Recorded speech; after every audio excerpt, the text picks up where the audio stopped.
যে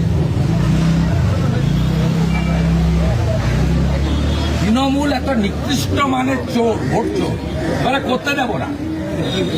এটা হচ্ছে এটার উপরে লাগানো থাকবে, কালিটা লাগিয়ে দিতে বাইরে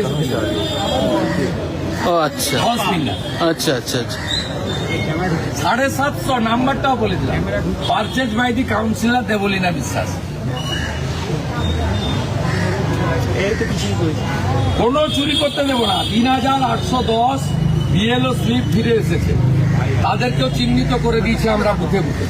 মমতা ব্যানার্জি হারাটা শুধু সময়ের অপেক্ষা। শুভেন্দু অধিকারী একদম 4 তারিখে লাস্ট মেশিন গোনা পর্যন্ত তৃণমূলকে কিভাবে ছুটাতে হয় এটা আমি জানি।